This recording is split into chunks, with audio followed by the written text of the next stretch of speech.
అందరికీ నమస్కారం. Welcome back to IT media. నేను మీ ఝాన్సీ. మన ఆయుర్వేదం ప్రోగ్రాం ద్వారా చాలా మందికి ఆయుర్వేద చిట్కాలు ఏంటి అనేది తెలియజేసే ప్రయత్నం చేస్తున్నాము. ఆ ప్రయత్నంలో భాగంగానే మొలలకి సంబంధించిన వీడియో ఈరోజు చేయబోతున్నాము. అసలు మొలలు అనేవి ఎందుకు వస్తాయి? హర్ష మొలలు అంటుంటారు, పైల్స్ అంటూ ఉంటుంటారు. మోషన్కి వెళ్ళినప్పుడు చాలా పెయిన్గా అనిపించడం, మోషన్ ఫ్రీగా అవ్వకపోవడం, ఒక్కొక్కసారి అయితే చాలా మంటగా అనిపించడం, ఇలాంటివన్నీ ఫేస్ చేస్తూ ఉంటారు. అసలు ఇవి ఎందుకు వస్తాయి? మన ఆయుర్వేదంలో ఎలాంటి చిట్కాలైనా ఉన్నాయా మొలలు తగ్గించుకోవడానికి? ఈ విషయం తెలుసుకుందాం. ప్రస్తుతం అంతా ఉన్నారు ఆయుర్వేద వైద్యంలో అపార అనుభవం ఉన్న చిట్టుబొట్ల మధుసూదన్ శర్మ గారు. నమస్తే సార్. నమస్తే. ఎలా ఉన్నారు సార్? మీరు ఎలా ఉన్నారు? బాగున్నాను సార్. సార్, మొలలు అన్నప్పుడు జనరల్గా అది అందరికీ చెప్పుకోలేరు, దానివల్ల చాలా ఇష్యూస్ ఫేస్ చేస్తూ ఉంటారు.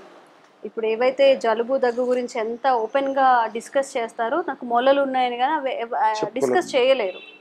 అండ్ ఇవి ఉన్నప్పుడు ఫుడ్ హ్యాబిట్స్ కానీ మన లైఫ్ స్టైల్ కానీ ఏదైనా చేంజ్ చేసుకోవాలా? అసలు ఇవి ఎందుకు వస్తాయి అంటారు? మలబద్ధత అనేది ఎక్కువ మందిలో కారణంగా ఉంటుందమ్మా. అంటే మోషన్ ఫ్రీగా కాకపోవడం అనేది నూటిలో దాదాపు 80% 90% మందిలో కలుగుతుంటుందమ్మా. ఈ మోషన్ ఫ్రీగా కాకపోవడానికి కారణం ఏంటంటే తగినంత ద్రవ పదార్థాలు తీసుకోకపోవడం, ముఖ్యంగా నీరు ఇలాంటివి తీసుకోకపోవడము, ఫైబర్ రహితం అంటే పీచు లేనటువంటి ఆహార పదార్థాలు ఎక్కువగా తీసుకుంటుండడము, టయానికి విశ్రాంతి తీసుకోకపోవడము, అదేవిధంగా టయానికి ఆహారం తీసుకోకపోవడము, మానసిక ఒత్తిడి, ఇలాంటి అనేక రకాల డెఫినెట్గా వస్తాయమ్మా. ఇలాంటి అనేక రకాలైన కారణాల వల్ల ఈ పైల్స్ వస్తుంటాయమ్మా.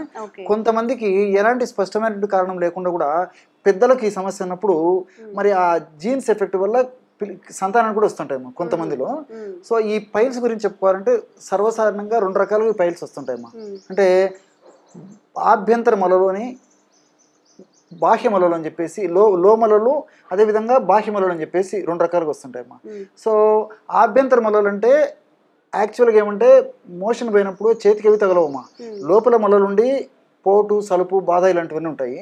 బాహ్య మొలలు అంటే మోషన్ పోయినప్పుడు ఆ చేతి వేళ్ళకు తగులుతుంటాయమ్మా, అవి బాహ్య మొలలు. దీన్ని ఎక్స్టర్నల్ పైల్స్, ఇంటర్నల్ పైల్స్ అని చెప్పేసి ఇంటర్నల్ పైల్స్ ఇంకా కొంచెం ఇబ్బందికరంగా ఉంటుందమ్మా. జనరల్ గా 2 ఇబ్బంది పెట్టేటివే, దీంతో కంపేర్ చేస్తే ఇంటర్నల్ పైల్స్ ఇంకా కొంచెం ఇబ్బందికరంగా ఉంటుంది. దీనివల్ల పోటు, మంట, సలుపు, బాధ, అసౌకర్యము చాలా ఇబ్బంది పడుతుంటారమ్మా. అందుకే దీని పేరు కూడా సంస్కృతంలో మన మహర్షులు వేలాది సంవత్సరాల క్రితమే అర్సెస్ అనేటువంటి పేరు పెట్టడం జరిగిందమ్మా. అరి అంటే శత్రువు అనేటువంటి అర్థం అమ్మా. సో శత్రువులాగా పీడించి, వేధించి, బాధించి ఈ సమస్యను మనిషిని ముప్పుతిప్పలు పెడుతుంటుంది కాబట్టి అర్సెస్ అని చెప్పేసి మన మహర్షులు చెప్పడం కూడా జరిగిందమ్మా. హర్షో వ్యాధి అని చెప్పేసి. సో ఈ రకాలమా కొంతమందిలో రక్తం పడేటువంటి పరిస్థితి ఉంటుంది, కొంతమందికి రక్తం పడదు, కొంతమందికి నొప్పి, పోటు, సలుపు, బాధ ఉంటాయి, కొంతమందికి అలాంటివి ఉండవు. ఇలా రకరకాల లక్షణాలు ఉంటాయమ్మా.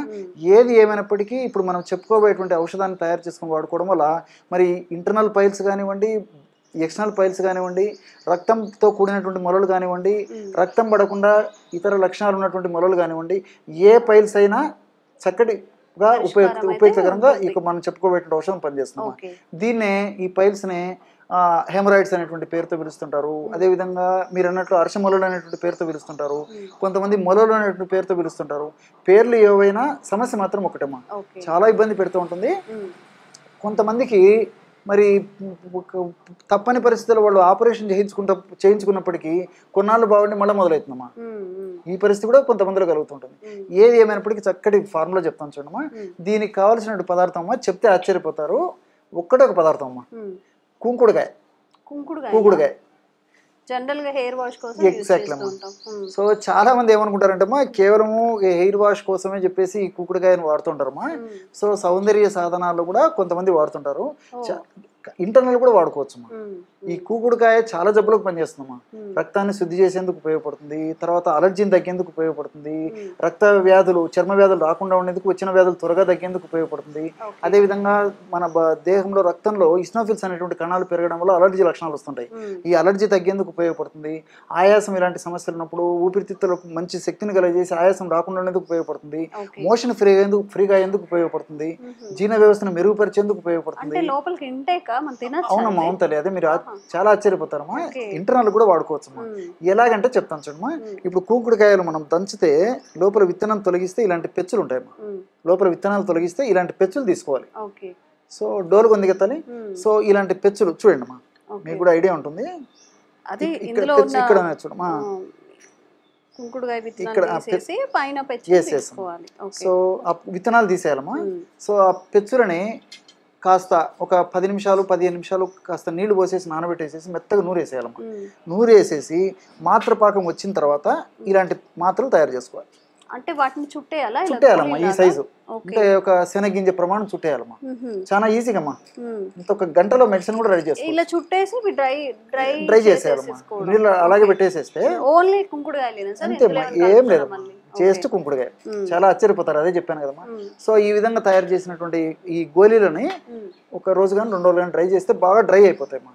ఒక గాజు సీసాలో నిల్వ ఉంచుకొని రోజు ఉదయం ఆహారం తర్వాత ఒకటి, రాత్రి ఆహారం తర్వాత ఒకటి, అంటే ఆహారం టిఫిన్ చేసిన తర్వాత టిఫిన్ కానీ భోజనం కానమ్మా తిన్న తర్వాత ఒక 10 నిమిషాలు ఉన్న తర్వాత ఒక గోలి ఒక మాత్రం మింగేసేసి, ఒకవేళ రక్తం పడేటువంటి మొలలు అయితే మజ్జిగతో తీసుకుంటే మంచిదమ్మా. అలా కాకుండా రక్తం పడనటువంటి మొలలు అయితే వాటర్తో తీసుకోవచ్చు. అంతేమ్మా, వేసుకొని వాటర్ తాగొచ్చు, లేకపోతే మజ్జిగ తాగొచ్చు. ఒక్కొక్కసారి కన్ఫ్యూషన్ ఉండి ఒకసారి రక్తం పడుతుంటుంది, ఒకసారి రక్తం పడకుండా ఉంటుంది, ఎట్లా చెప్పుకోలేరమ్మా. అట్లాంటప్పుడు వాళ్ళకు ఎలా వీలైతే అలా తీసుకోవచ్చు, మజ్జిగతో తీసుకోవచ్చు, నీళ్ళతో తీసుకోవచ్చు. సో జనరల్గా ఏమంటే ఇలాంటి పరిస్థితులు ఉన్నప్పుడు, ముఖ్యంగా ఈ హర్షమలలు ఉన్నప్పుడు నీళ్ళ కంటే కూడా మజ్జిగ చాలా మంచిదని చెప్తారు. కాబట్టి మిగతా అనేక రకాలైనటువంటి ఔషధాలకు కూడా మజ్జిగ అనుపానంగా వాడతారమ్మా. సో కాబట్టి అంటే ఒక మజ్జిగ తీసుకోవడం మంచిది, కానటువంటి వాళ్ళు నీళ్ళు తీసుకోవచ్చు, ఎవరికి ఏది ఎప్పుడు ఎలా వీలైతే అలా తీసుకోవచ్చు. సో ఉదయం ఒక గోలి మింగేసేసి నేను చెప్పినట్లు మజ్జిగ కానీ నీళ్లు కానీ వాడుకోవాలి. అదేవిధంగా రాత్రిపూట కూడా ఆహారం తర్వాత ఒక గోలి మింగేసి మజ్జిగ కానీ నీళ్లు కానీ వాడుకోవాలి, తీసుకోవాలి. ఎన్నాళ్ళలో తగ్గుతుంది సార్? ఎన్ని మంత్స్ యూస్ చేయాలి? ఎగ్జాక్ట్లీ అమ్మా, ఈ శరీర తత్వాన్ని బట్టి, వ్యాధి అవస్థను బట్టి, ఇతర అనుబంధ లక్షణాలను బట్టి ఇవి రిజల్ట్స్ ఆధారపడి ఉంటాయమ్మా. కొంతమందికి ఒక 2 weeks లో రిజల్ట్ వస్తుందమ్మా, కొంతమందికి దాదాపు 4 weeks 3 weeks 4 weeks కూడా పడుతుంది. దీనికి తోడు కూడా అంటే వాళ్ళు పాటించేటువంటి నియమాలు కూడా అవసరమ్మా. నేను చెప్పినట్లు ఫైబర్ ఆహారం బాగా తీసుకోవాలి, అంటే పీచు ఉన్నటువంటి పీచు ఉన్నటువంటి ఆహార పదార్థాలు బాగా తీసుకోవాలి. అంటే dry nuts, dry fruits, vegetables, fruits, seasonal fruits ఇవి బాగా తీసుకోవాలి. నీళ్ళు ఎక్కువ తాగుతుండాలి. అదేవిధంగా రోజు కాస్త వ్యాయామం చేస్తుండాలి, సమయానికి విశ్రాంతి తీసుకుంటుండాలి. ఇలాంటి చిన్న చిన్న జాగ్రత్తలు తీసుకుంటూ ఈ బేకరీ ఫుడ్స్, ఫాస్ట్ ఫుడ్స్, తర్వాత ఐస్ క్రీమ్స్, కూల్ డ్రింక్స్ ఇలాంటివి వాడకుండా ఉండాలి. ఇలాంటి జాగ్రత్తగా ఉంటూ నేను చెప్పినటువంటి పద్ధతిలో ఔషధం వాడుకోవడం వల్ల మరి చాలా స్పీడ్గా కంట్రోల్ అయిపోతుంది ఆ సమస్య.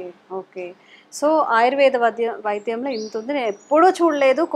కుంకుడుకాయలు అంటే మన హెయిర్ వాష్కి మాత్రమే యూస్ చేస్తాము, లేకపోతే అవుటర్ బ్యూటీ కోసం యూస్ చేస్తామని. కానీ ఇప్పుడు ఇంటేక్ కూడా తీసుకోవచ్చు, దీన్ని ఒక మెడిసిన్గా తీసుకుంటే పైల్స్ అనేది పూర్తిగా తొలగిపోతుందని చెప్తున్నారు డాక్టర్ గారు. సో ఎవరికైనా ఎక్కువగా తట్టుకోలేంత పైల్స్ ఉన్నా, స్టార్టింగ్ స్టేజ్లో ఉన్నా దీన్ని యూస్ చేసి చూడండి. ఒక 1 month 2 monthsకి పూర్తిగా తగ్గిపోతాయని చెప్తున్నారు. కాబట్టి ఎలాంటి సైడ్ ఎఫెక్ట్స్ కూడా ఉండవు. కాబట్టి తప్పకుండా ట్రై చేయండి. ఇంకెలాంటి వీడియోస్ మీరు కోరుకుంటున్నారో కామెంట్స్ రూపంలో తెలియచేయండి. తప్పకుండా వీడియో చేసే ప్రయత్నం అయితే చేస్తాం. Thank you sir, thank you so much. నమస్తే.